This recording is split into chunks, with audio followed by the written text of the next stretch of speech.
Shepherd Show, number 77, and I'm doing this in honor of Larry Inlow, Maureen, and that's amazing.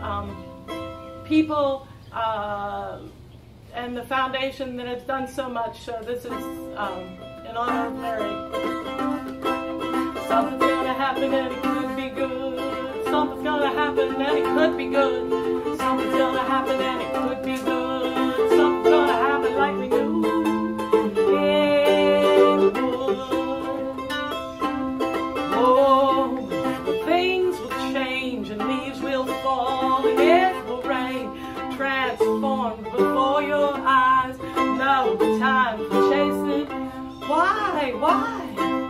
Oh, you never know just how life is gonna go. So you jump in your boat and row, row, row. Jump in your boat and row, row, row.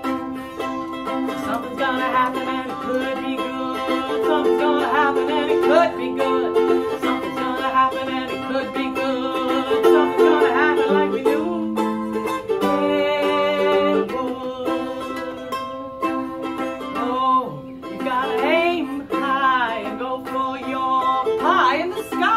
Go ahead and trust yourself.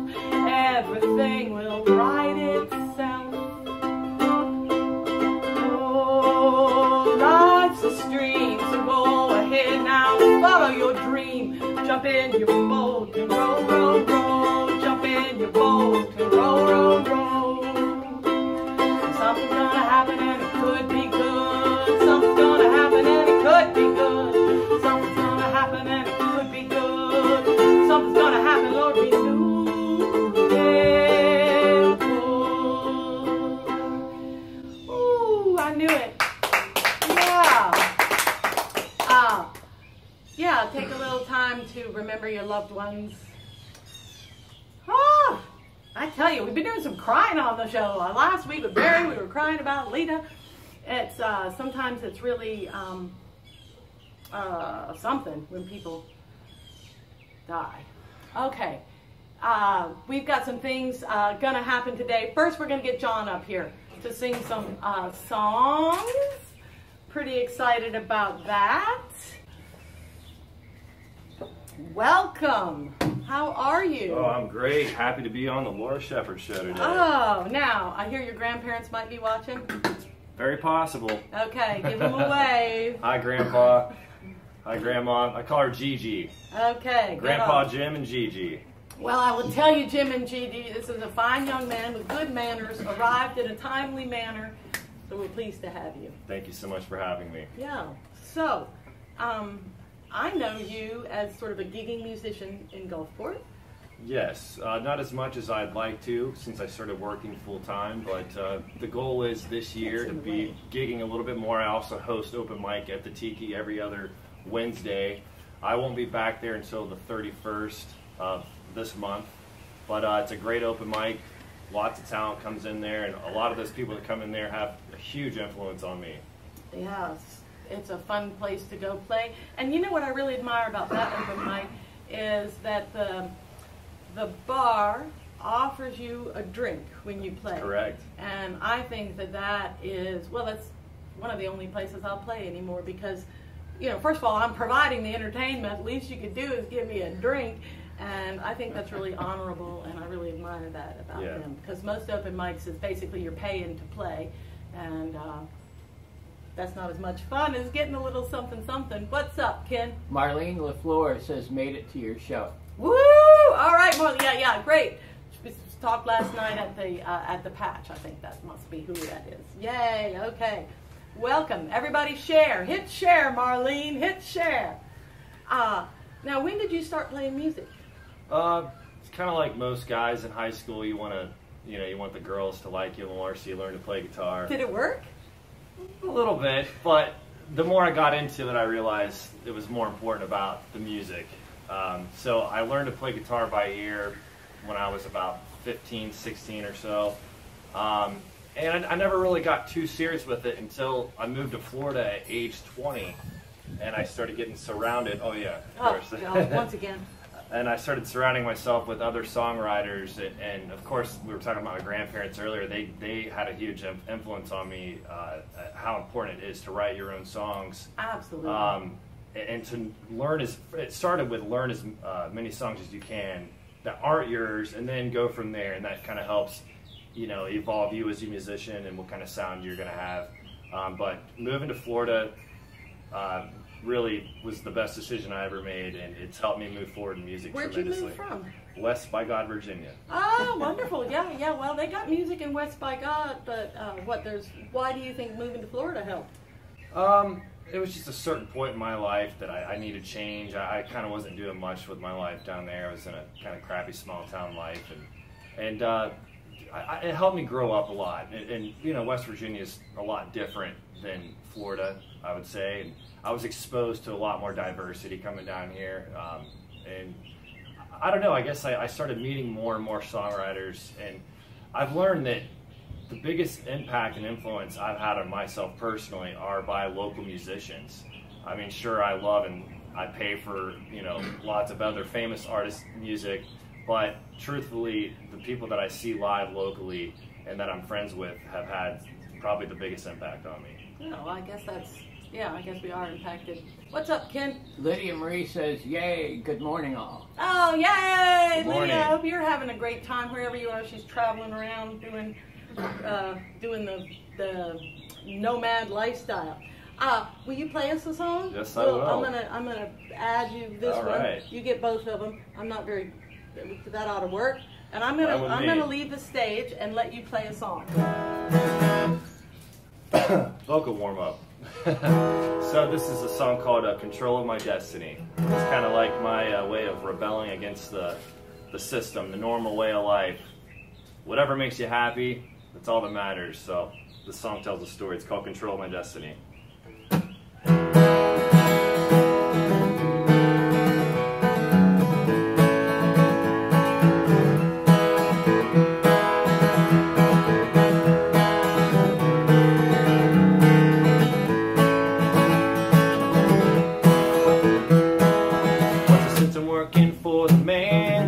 Taxes ain't nothing but a scam. Let you think you are living the dream, with the cost of education and influence beliefs.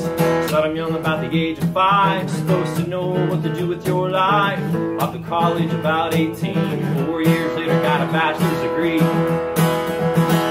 I don't know where I'm gonna go.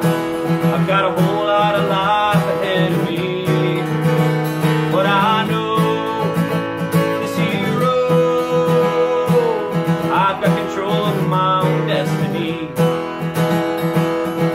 Getting older every day, the wisdom grows with every word I say. Still I got a lot to learn, till I see my grave and it's my turn. And there's those that want to tell you how, critique your life with their big mouths. They think they know what suits you well, they can't take care of their own damn self. Funny how that works. I don't know where I'm gonna go. I've got a whole lot of life ahead of me, but I know this here road, I've got control of my own destiny. Sometimes I question if I am wrong,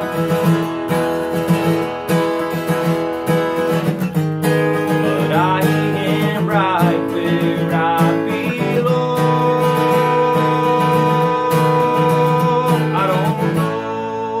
I'm gonna go. I've got a whole lot of life ahead of me, but I know this here road, I've got control of my own destiny. I don't know where I'm gonna go. I've got a whole lot of life ahead of me, but I know this here road, I've got control of my own destiny. I've got control of my own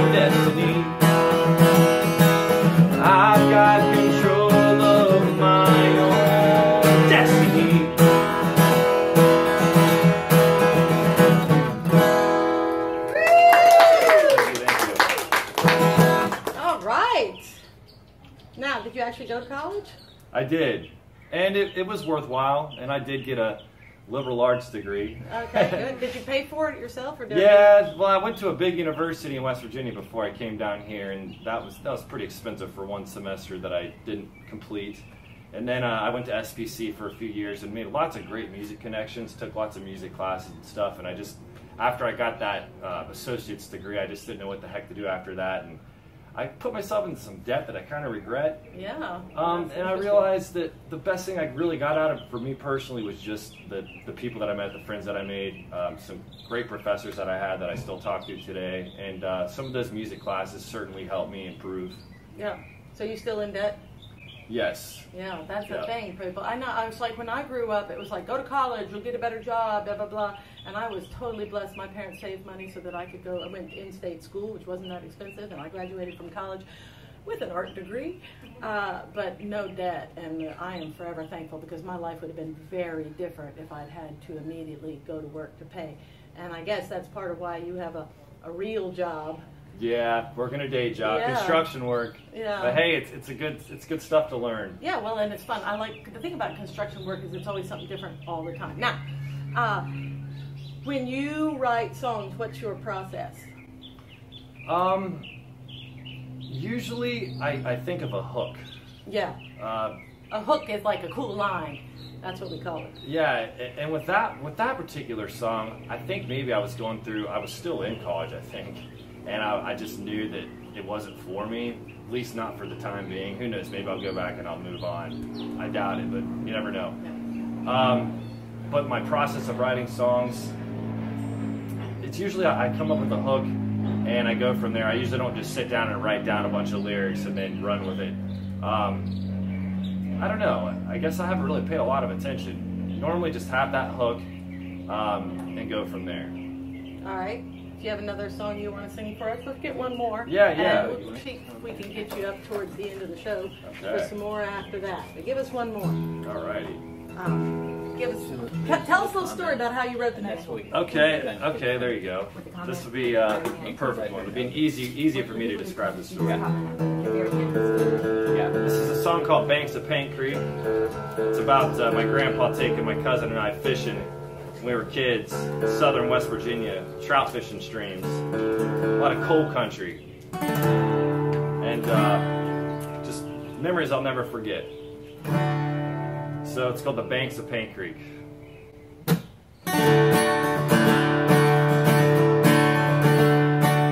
Grandpa's taking us fishing, to the mountains we would go, going to catch our limits, down in the land of the cold, down in the land of the gold, southern West Virginia, where the mountains are steep.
Yeah, the moral of that story is that it rained like hell that day we went fishing, and we didn't let that stop us, and we all caught our limits, and it was one of the best memories I ever had with my grandpa and my cousin.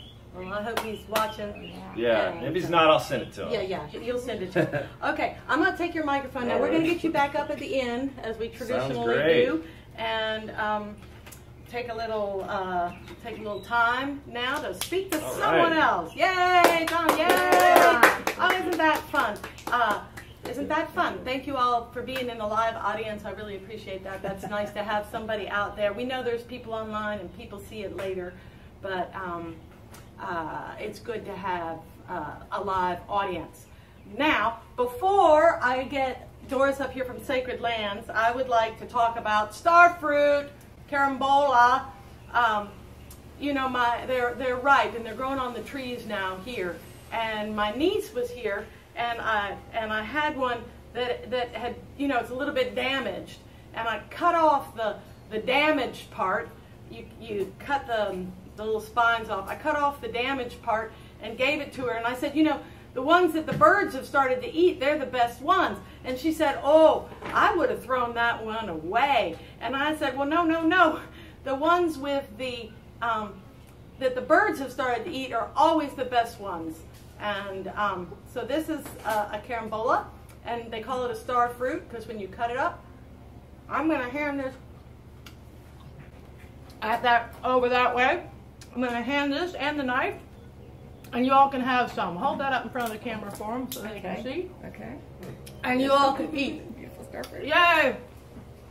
Everybody, because we like to send some little treats out to the audience, so if anybody wants one, those are falling off the trees around here. People have got to eat them. All right, Doris Anderson, if you would join us on the stage.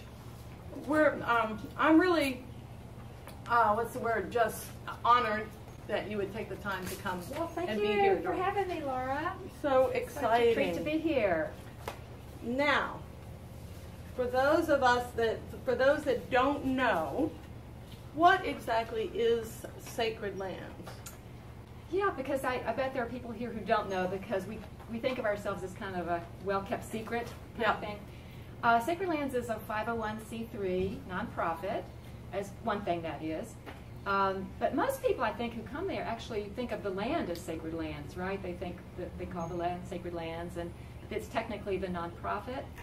And we started that nonprofit because my husband and I ended up there. We landed there, Sacred Lands. And the property, we've discovered a lot about what it really is all about it being a Tocobaga Indian Now, village. where is it? Give us. It's on Park Street in the jungle area of St. Pete along Boca Ciega Bay.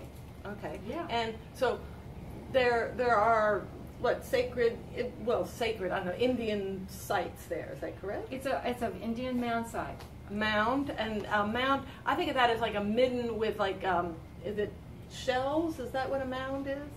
Ours are made out of shells. They're made out of different things, but ours is considered possibly to be a temple mound. Oh, okay. There are different types. One's like garbage Yes. piles. But it is made out of the shell, conchs and whelk, mostly. Right, and so I always thought of it as that they would eat the shells and just leave them there and they built up. But you're saying that this may have been specifically built as a place to worship? A place to worship. And they had a village. We know they had a village on the site. And how does one know that? We had an archaeological dig, so that is how we discovered a lot about what it really is. Yeah. Yeah. Wow, that's so exciting. And when are you open to the public?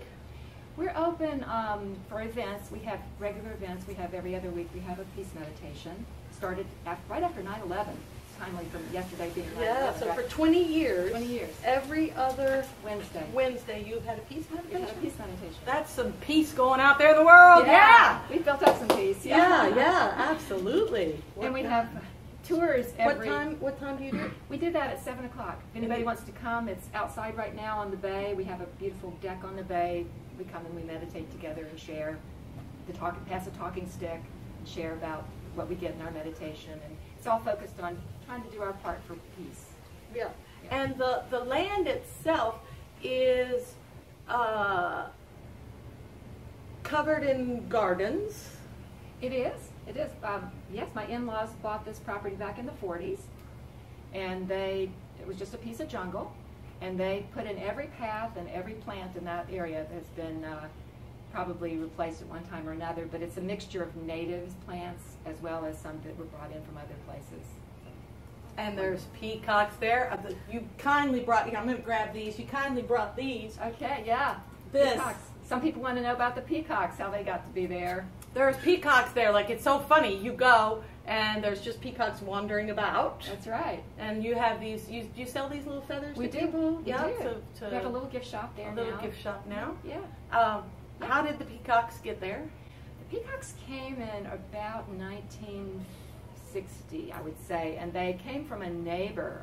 Mr. Rothman down the street from us bought some peacocks for his property, and the peacocks decided they preferred the jungle rather than the grass. So they came to our place, and it was decided the two men, my father-in-law, who I brought a picture of my father-in-law, by the way. Oh, cool. I don't know if people can see that. That's Yeah. Harold Anderson, who There original. he is. He was the original preservationist. Yeah. Yes.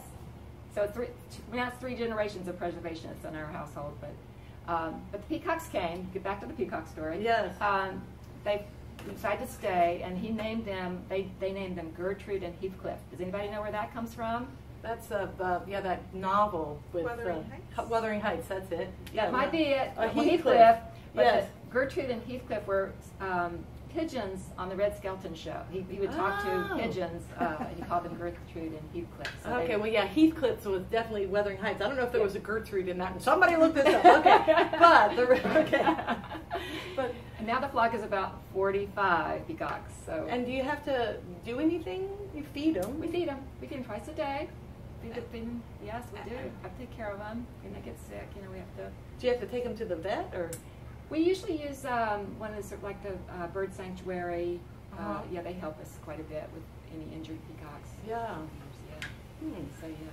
All right. So if people want to come to Sacred Lands, they can come every other Wednesday for a peace meditation. Yes. Or they can come for a tour. A tour, because tour. you have Discover Florida tours. Yes, our son now has started. He's gotten involved in this preservation effort too, so we're really happy about that because my father-in-law, in-laws, now Eric and I, and then our son David is doing this now too. And he's quite a gifted historian himself, and he does a wonderful tour. So anybody we'd love to have come. There's a Wednesday through Sundays. So you can call or go to that website, Discover Florida Tours. Yep, and we'll get that up on the description. It's not up there yet, and so people could book a tour. They could. Okay, what else can we do at Sacred Lands? Well, every month we have music. We have live music, and we're having Gypsy Star Band on the 17th, Friday the 17th. That's coming Friday. Gypsy Star Band. It's going to be outside. Outside, because you all have a large greenhouse. We have a large greenhouse. And you used to do performances inside. Correct. But now you're doing them outside. Exactly. This will be our first concert since the COVID. Mm-hmm. And so it's going to be outside. So it's going to be that with a dinner if you want the optional dinner.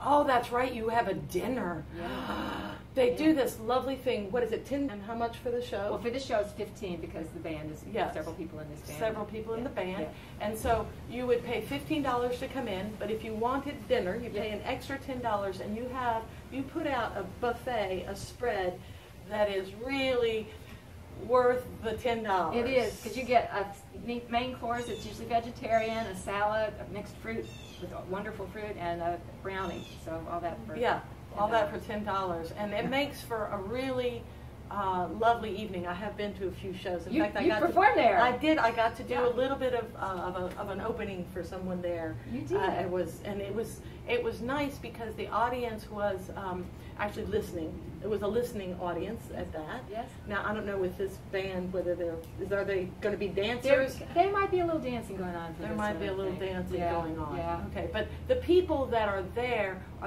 for the music, not. Now, can you bring a drink or? You could bring wine or beer if you wanted to. We do not serve that, but we have coffee and tea and sodas and things like water. But people that come there are coming for the music, not to go out drinking. That's right. And that makes for a really different atmosphere. Yes, exactly. To enjoy it's music. not a bar atmosphere. It's like she said, it's more of a listening room kind of atmosphere. All right. Yeah. What else do you do? Well, I brought a couple of wonderful things we're having. We're having something called the Jubilee. I don't know if people can see that or not. The Jubilee in the Jungle. on the 25th of September. Okay. And we're having an open house. It's an open house, so you can all come. If you don't know about Sacred Lands, you can come and find out. But we had a grant and got some signage for the property from the Humanities Council. Oh, and cool. the city's putting up a new sign right on Park Street, at the corner of Park Street, Oh, the nice. entrance. And they're going to have a ribbon cutting that morning at Okay. 10:30. Love to have you come, and an archaeologist is going to be there. In fact, the archaeologist who helped us get our National Register status from that dig, archaeological dig, will be there to say a little bit. National Register status! Oh my goodness! Yeah. Thank you. I mean, that's something, isn't it? It is. Is that something you have to pay for to be on, or you just have to qualify? You have to qualify. Okay, and Yeah. you do, because You have it's to have such a place. If you haven't been there, folks, go on. You have to have some reason why this place should be preserved. So Yeah. that's what we're trying to do, is preserve it. Oh my gosh, and it's such a beautiful place. Yeah. Go there, people. Okay, Yeah. So you could go to that event, You could go to that or event. We have celebration of the trees coming up in celebration October. of the trees. Because trees are important, right? We're about preservation of it's about environment, right? That Yeah. We're preservationists.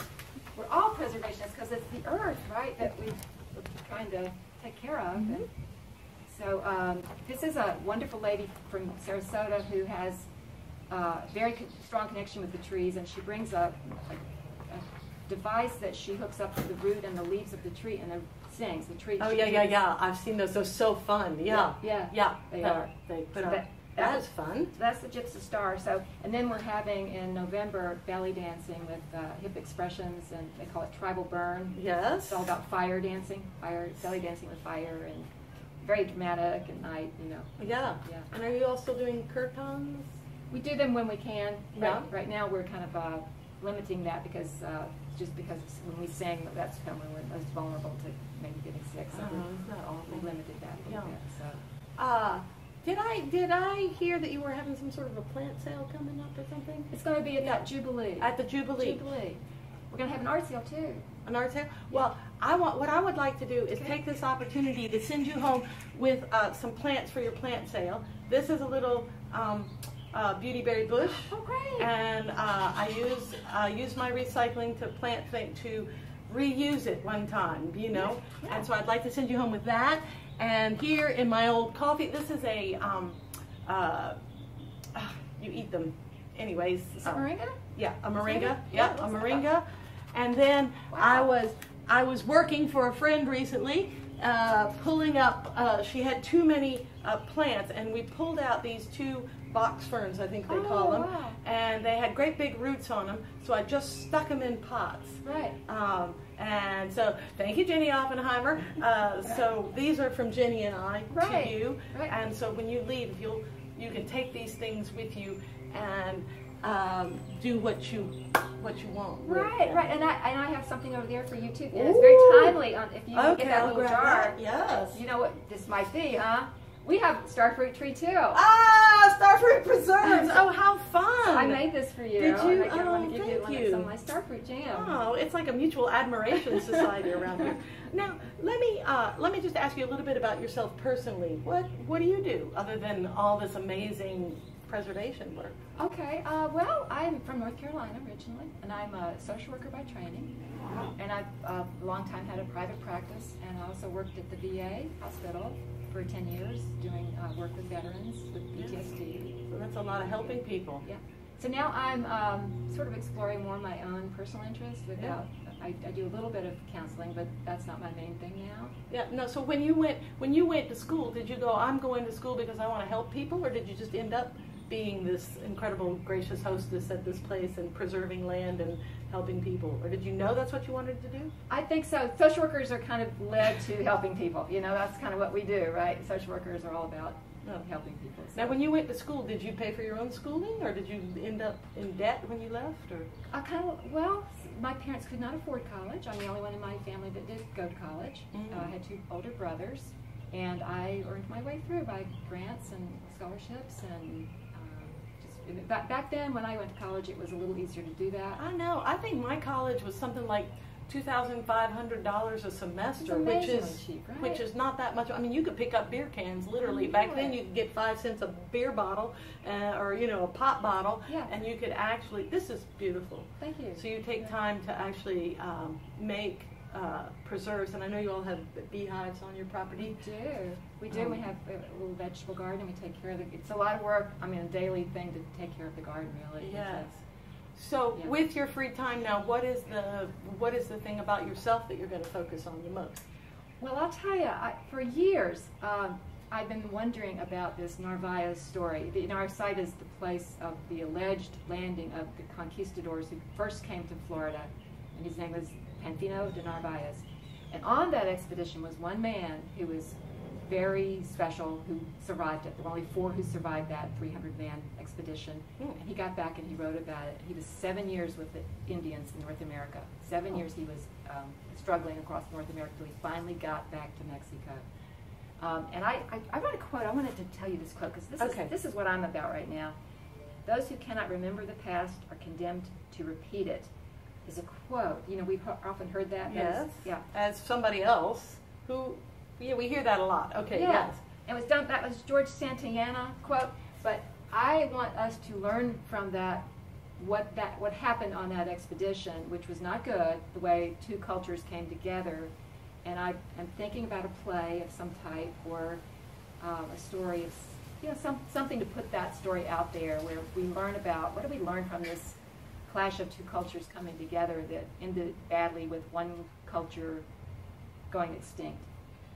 Tocobaga went extinct after they, got in contact with the Spanish. So, wanting to sort of work on that a little bit. That's kind of my. Okay, so you want to make a play. I want to make a play. Oh, and then we're going to perform it at Sacred Lands. Well, we're going to get people like you to come and play. Yeah, I'm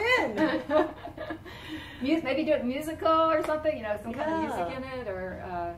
Wow, that's super ambitious. And okay, so do you plan to sit down every day at a certain time and get to work, or do you plan to wait till the muse hits you? And then I'm glad you're asking these because I struggle with this question. I'm trying right now to sit down regularly. Probably should do it daily, although that has not worked because of other obligations. But I think you have to do that if you're going to create something like I'm talking about. So I'm saying it publicly now, folks. Okay, hold her accountable every time you go to Sacred Lands and see Doris. Yeah. Yeah. But I'm also wanting to start something. Got a lot of ideas right now. Let's see what kind of gels really. But about the environment, I'd love to have a group of people come together to just share on a weekly basis about how do we, I think it's up to the communities now to make the changes that need to happen in our world, and I feel like all of us could benefit from coming together to talk about that. What do we think needs to happen to make our world work better for all of us? How do we work together? I think the only thing you can do is control your thoughts. I mean, you can try and influence each other and have talks and stuff, but the main thing that you can do is control your mind, because I have a hard time controlling you. Yeah, all right. Do you think people would enjoy coming together to talk about? I don't know. I put it out there. Yeah. Maybe they would. Yeah. Yeah. I don't know. I think I love your peace meditation. I think that's something that you can do. You're actively being peaceful. There you go. And for 20 years, that's really impressive. Yeah, it is. It is. Right. Yeah. Is there anything else about Sacred Lands you'd like to share with us? Let's just see here. How clever. This is an organized person. You've brought notes. I did make a few notes. I thought I had to do that. I forget things sometimes. Yes. Yeah. Well. Yeah. I just want to, I guess, honor my in-laws, especially Harold and Frances Anderson, and for their dedication to preserving this land, and then for Eric, my husband, who always works so hard to keep it up, and I'll make sure people know that. And Sacred Lands is really about teaching people about the importance of taking care of things that are important, teaching about that, and the spiritual aspect of that, as well as just the physical aspect of it. That we do it for reasons that are important for ourselves, the spiritual part of ourselves, as well as our world around us. Yeah. I want people to know about that. Okay, so there you go. If you have not been to Sacred Lands, people, take time to go there on one of the open times. Take the tour. Super educational. If you didn't know about the Indians that, were on this peninsula before us, and for good reason, because it's a beautiful place. So. Yes, and if people come, you'll learn about all those things. You'll get a chance to walk around and just enjoy the garden. A lot of people come just for the garden and the peacocks, You can learn about the Narvaez, that whole thing with the Spanish coming to Florida. You can learn about the Tocobaga and what their lives were like. Pretty much like ours, you know, just trying to find food and survive and have families and take care of kids and have enough to survive. That's the important part. Yeah. All right, Doris, I so appreciate your coming, taking time for being here. Thank you, Laura. Yay! Thank you. We'll and thank you so much for the lovely gifts. That's funny. Starfruit was the fruit of the day, folks. Starfruit, Carambola. And I'll get you something to carry those off when you get. Well, I like to give people, and like I say, this whole recycling. You know, we used to send our plastic off to China, who can't take it, doesn't get recycled. The milk cartons, you can't recycle them, and I'm like, well, I can't recycle it, but I can certainly reuse it one more time and I just go around my yard, and instead of just pulling the weeds out and throwing them away, I put them in. You know, I have 2 empty milk jugs that I need to fill with something today or tomorrow. But anyway. Well, I appreciate you because you exemplify the kind of qualities that we are needing. Thank you. I'm honored. All right. Yay! Thank you so much, Laura. All right. Thank you. Enjoyed it. I was at the blueberry patch the other day, and somebody said they hadn't heard too much about my. Didn't know that I was a singer, so I usually just let other people talk, but I'm going to sing a little song. You gotta turn your back on the bad times and turn your face towards the sunshine. You gotta laugh and laugh and laugh and laugh. You gotta spend time to unwind. It's always today. It's always today. Won't be tomorrow, no matter how long you stay. You can wait, wait, wait, wait. Won't be any other day. It's still gonna be today. It's always today. Turn your back on the bad times and turn your face towards the sunshine. You gotta laugh and laugh and laugh and laugh. Spend time to unwind. It's always today, always today. Every day's a circle, the clock on the wall.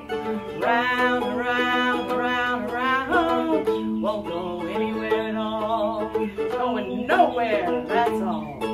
It's always today, always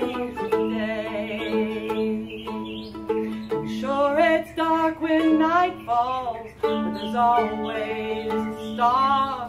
So be the light and shine real bright so we'll know where you are. Shine like a star. It's always today. Yes, it's always today. All right, that's Laura, I've made a mistake here. You need to step back here just 1 minute. Oh, well, John, can you check, see if you can help us? What's going on? Somehow I got it off the screen and it's looking at me. Oh, yeah, how fun. There we go. There we go. What we have is amazing people. We don't have a full-time camera person. We have volunteers that help us out. No problem. There we go. So now you get to see what the back of the yard looks like. Yeah, they did see that and they saw me too. Yeah, they see you. And you can always come join us, be in the audience. Let's get Dana up here. There were a few questions about the peacocks, what we see them, and what the address was. All right, so here, go ahead and step back up here and answer some of those questions. John, you can look and see if there's any questions that she doesn't answer. We feed the peacocks a mix of sunflower seeds, dry dog food, and wild bird seed, and we do that twice a day.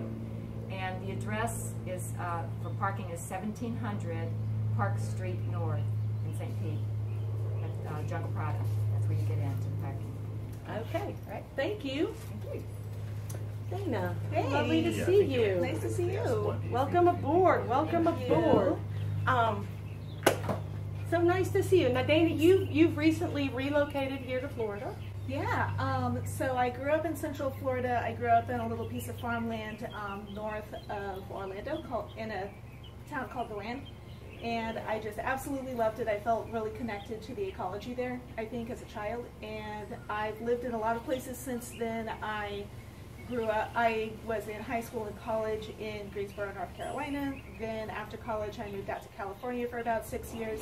Then I lived in Boston, Massachusetts, and Northampton, Massachusetts, and eventually I decided I was tired of being really cold in the winter and being so far from my family, and I moved back down here, and I'm really, really happy that I did.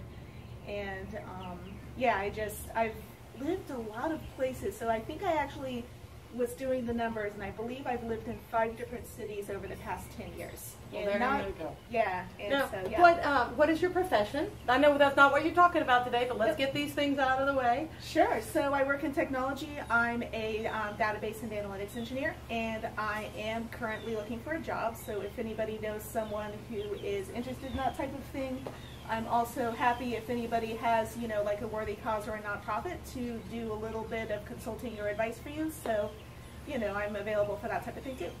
Okay, so there you go. There's plenty. I'm sure there's plenty of need for analytics out there. Okay, but Dana, we're here today to talk about your love, your project, your what you're doing for the world. Yes.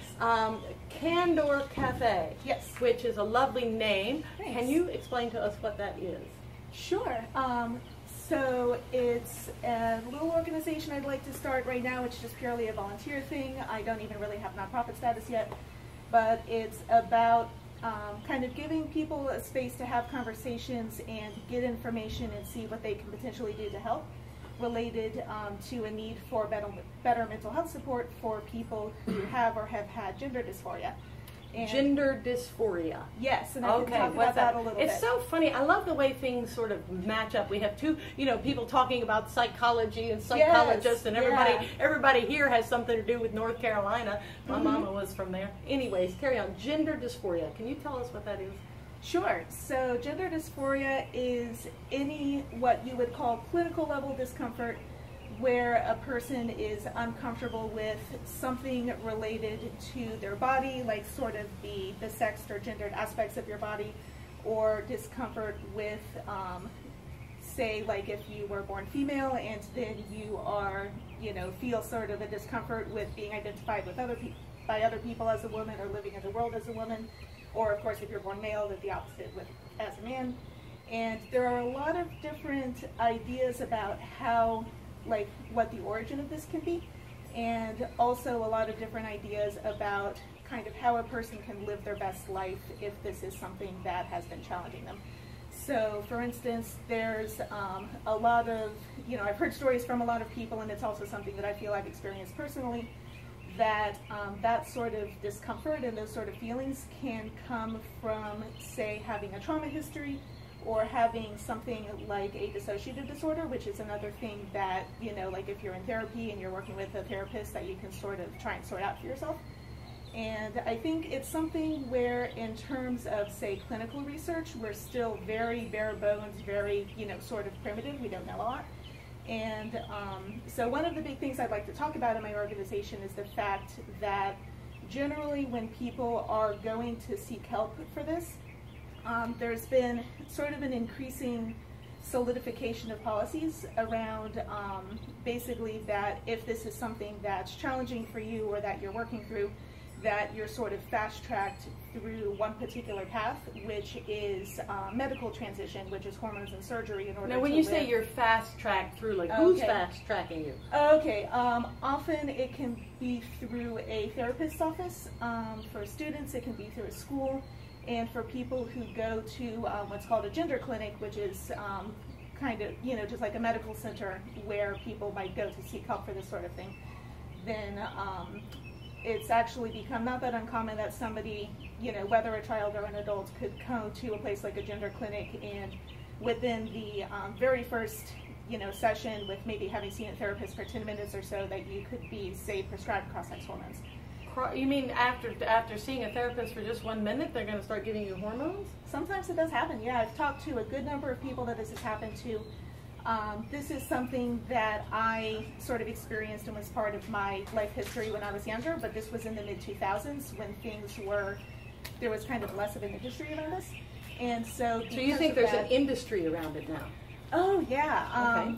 And I think this is something where there's a lot of opportunity, sort of to learn more and to, kind of investigate what's going on from kind of a social issues perspective.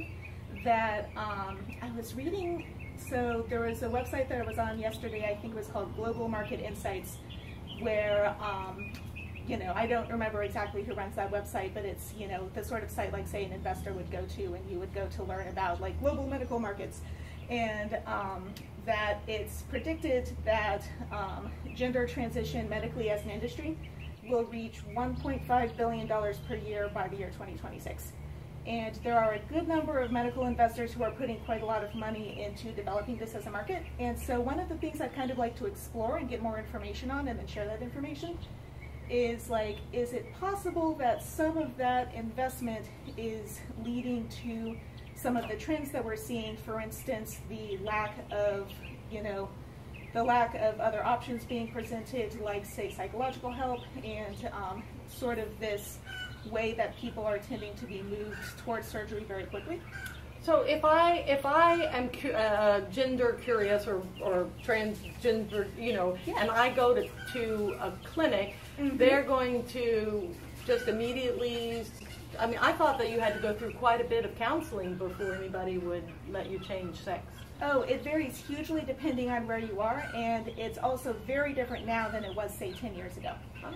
So there's no laws? No, there is no laws. There's an organization called WPATH, I don't remember what the acronym stands for, but they are one of the groups that puts out official recommendations for health policy for people with gender dysphoria. And they, I believe, recently removed their recommendation for any type of psychological evaluation. And so, yes, it's very different. And at the same time as this is happening, the recommendations for these waiting periods and for this sort of exploration is going away. And at the same time, the numbers of people who are being referred for surgeries are exploding. It's many, many, many times more now than it used to be. And a lot of the increase is happening with people of high school and college age. And I guess social media is playing into this? I think so. I think that high school and college especially are times when people are really trying to understand themselves. Most people have, some amount of, you've got the teenage angst, you feel maybe different from other people, and you want to kind of find a home for yourself culturally, and you want to find something that makes you special, or something that sort of explains the feelings that you have. And I think that often through social media, people will end up deciding at a pretty young age that that sort of home for themselves in that community is the transgender community, which I think can have good and bad, because there can also be a lot of emotional exploration that goes into that, and a lot of kind of personal discovery. But then it can also happen that can lead you to feel that, say, if you feel uncomfortable with, say, someone going through puberty and feeling uncomfortable in their body, there can be this sort of effect where you might then feel like, okay, the way that you feel better with that is, through undergoing these medical changes. When I was kind of figuring my stuff out, I actually didn't, it's something that I started considering when I was, I think, 16. And I'm 34 now, so this was a long time ago. And it's something that I didn't really explore in a big way until I was in my early 20s. And I actually did that because I was in a relationship and we were starting to talk about having children, and I kind of was having this nagging feeling of like, oh, this seems like, I feel like there's something in my life I need to figure out before I'm in a place where I could responsibly be having some kids. That's right, so smart, right? You considered changing genders. Yes, yes. Like, that seems, and had you, like, grown up your whole life going, I'm a boy, I'm a boy? Not my whole life. I think it's something that I could probably see the first little bits of it, of that idea seeming kind of exciting or satisfying to me, when I was probably 12. And then I don't think it's something that really solidified for me until I was about 16. And at that time, I felt like I was kind of waffling back and forth in what I wanted. So I decided, well, I'm young, my brain is still squishy and flexible. How about I hold off on this a little bit and I see if I, like, solidify one way or the other. And I think So another thing that I think I would love to work on with this organization is that for somebody who's kind of in that state where really what they want is to explore, I would love to see more places where a person feels safe and comfortable just exploring and just talking about all of the different options and all of the different ways that they might work on their challenges and potentially feel better. Because for me, you know, fundamentally my issue was that there was something that was making me not feel comfortable in my body. Then there's all sorts of, you know, ways that you could explore that, or ways that you could sort of dig into that, say for instance with a therapist. I wouldn't have known, you know, the first way to have started to look into that. You know, I wouldn't have felt comfortable going to my parents and saying, hey, I would like a therapist. And I think that it would be great. I'd love to sort of see more visibility and more resources so that somebody who's going through that type of experience kind of knows, okay, here's somebody I can go to talk to that, you know, where it feels safe, it feels like it's in my world, and I would have like access to this as like social support and mental health support. So I think that that would be like really beneficial to me, just for society as a whole, for that to happen, and it's something that I'd be really excited to start helping out with. Okay, well, I think that that's really good. I think that it's interesting because I know stories of, you know, kids from the time they were 2, they knew they were, you know, they weren't a boy, they should have been a girl or whatever, and then like you say, you didn't start considering that until later. Well, I guess having some place where you can talk about it safely is a really, really good thing. I know you've just bought a house. I want to give you 2 presents for talking. Oh my goodness. These are food plants, but they're also, and I know that you, because we've talked about it, that you're not exactly sure what you want to plant where, yes, that you need to look into it. And just like what we're talking about here, it's like you can't make these big decisions about where you're going to plant your trees. So these are 2 food plants that are, you can eat them right away, but they are not long-lived. So this is a cranberry hibiscus. You can eat the leaves. Ooh. And this is a papaya, and a papaya will get up big, but it only lives like a year or so. But the interesting thing about papayas, I love papayas. Sorry, I've been wanting papaya tree. Well, this is a papaya tree. Papayas come in male, female, and hermaphroditic. Do you know which one this one is? I don't, but this one, and if you were here, you could see, but a male papaya will have flowers that look like this, that hang out, lots of little flowers on a stalk like that. A female will have one big flower tucked in there. Interesting. And that the fruit will come, and the hermaphroditic ones have both.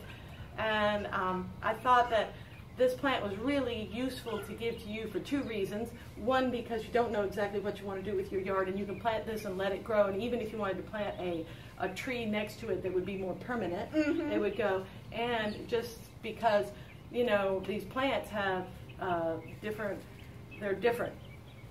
Some, you know, male, female, hermaphroditic, I don't know. Yeah. So if somebody is uncomfortable with their sexuality and they're exploring and talking to people online, I guess one of the things you said to me once, was that you sort of felt bullied a little bit. Oh, it's interesting. So so that time when I think I was probably like 23, when I did start actually going to a transgender support group, I was like, okay, it's time to, you know, grow up and, you know, put my pants on and go out and figure out what I'm actually supposed to do. So yeah, I was living in Sacramento, California at the time, and there was a transgender support group I went to. I wouldn't say I was bullied per se, but I would say I did notice a big split in terms of advice and information that I would get. So for instance, the older folks, you know, the organizers of the group and the people mostly running the group were mostly transgender women, so male to female, age 40 plus usually. And they, I think, mostly gave me really great advice. So for instance, they would say, you know, you really want to take your time with this. You want to kind of slow down and think about all of your options and all of the reasons why you might be feeling uncomfortable and why you might be feeling like this is the solution for you, because it's a really serious thing to do.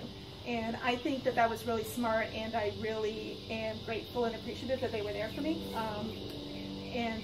Okay, we got 5 minutes. Oh my goodness. Okay, I'll get your guitar out, John. You're gonna play one more song on the way out. We're gonna. Okay, so talk to people. Yes. Don't let people pressure you. Yes. If you're feeling like somebody's really pushing on you one way or the other, maybe that's not right. Talk to someone else. Agreed. And we're gonna get, I don't know if somebody wants to talk to you personally. They can get in touch with the Laura Shepherd Show, and I'll put them in touch with you. I don't know if you want to put your phone number on there, but if there's people, can I write an email address up there? Yes, we'll get that done. Okay, sweet. Yay! Thank you so much. Yay! Thank you. Thank you. Wait! I promised John that he could play one more song. See what I mean? There's so many things in the world. Hey, and John, this is a present for you. It's in a nice blue gender-specific bottle. It's a Lucky Bamboo, and you can just put it in your room, and it. I like pink too. And it will grow. And this is it's a pink bottle opener with Gulfport. These are my gifts for you, and I'm gonna let you play. This will just purify the air in your room, and it'll root right in there, and just keep watering it. It'll live forever. Play us a song. And is there anything anybody else needs to say before we get out of here? No. All right. I'm going to leave the stage, and we are going to let John play one more. Thank you so much. We could sit around and have discussions about everything for much longer, but I did want to give you that chance to play that one more song. Well, it's good I saved this one for last, because it's called Heart of Love, and it was just kind of a song that I wrote about, you know, everyone's going through something. Everyone, you know, is going through pain and suffering at times. And so, again, where I was saying I start songs with a hook, my hook was, my heart is full of love. It's pumping deep in my blood, and it flows in each and every vein. So I'm glad I saved it for last. Be kind to everybody, and know everyone's going through something. But at the end of the day, a little cliche, but all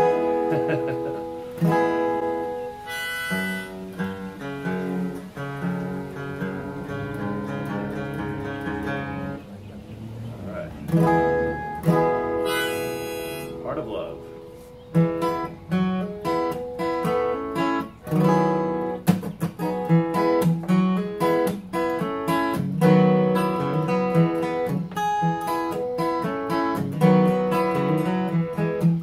Myself in apologies, trying to explain everything, nothing to be sorry for.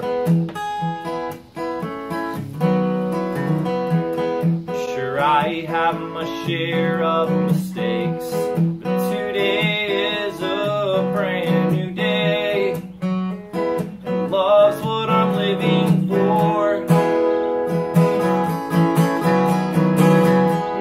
Heart is full of love. It's pumping deep into my blood. It flows in each and every vein. Look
you love. Yay!